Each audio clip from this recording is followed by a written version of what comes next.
Labas na raw sa freedom of speech ang pahayag ni Reyna Mercedes Isabela Vice Mayor Harold Respicio na tila pag-aaklas sa gobyerno. Kaya nahaharap siya ngayon sa tambak na reklamo sa NBI.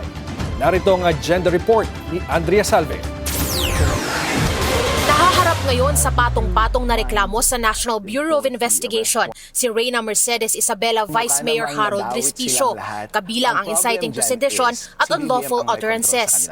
Formal itong inihain ng Cybercrime Investigation and Coordinating Center o CICC ngayong araw na nag-ugat umano sa ilang social media videos ni Respicio kung saan hinihimok niya ang kanyang audience na mag-aklas laban sa gobyerno. Iko-quote ko lang yun sa paragraph 7. Ito yung sa isang event na sinabi niya. Attorney Respicio, sabi niya, baka mautak itong mga ito.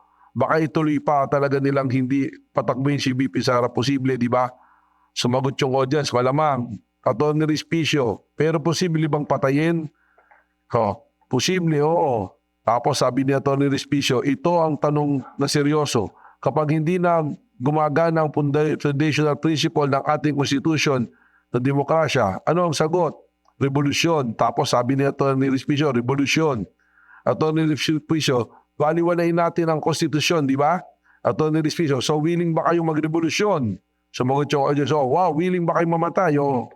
Ayon kay CICC Executive Director Aboy Paraiso, isa itong patunay sa kanilang gumugulong na pakikipagtulungan sa Presidential Communications Office laban sa anyay online behavior, partikular na sa mga pag-uudyok na lumaban sa pamahalaan. Giit pa niya, wala silang kinikitil na karapatan dahil lampas na umano ito sa malayang pagpapahayag ng saloobin. This is no longer a behavior we can tolerate on social media. Dinidisregard nila yung traditional media na wag paniwalaan kayo at sila lang ang paniwalaan at and they're using their platforms not only to discredit the traditional media but to promote their own agendas, promote their own narratives at madalas ang naratibo na yan is mag-commit ng violence, mag-take up ng arms. Gugulong na raw ang case build-up sa reklamo at ipatatawag si Respicio para sumagot sa mga aligasyon. Pinag-aaralan na rin ng ICC kung sasampahan din nila ng disbarment case ang abogadong Vice Mayor. Sinisika pa ng Billionaire News Channel na makuha ang panig ni Respicio.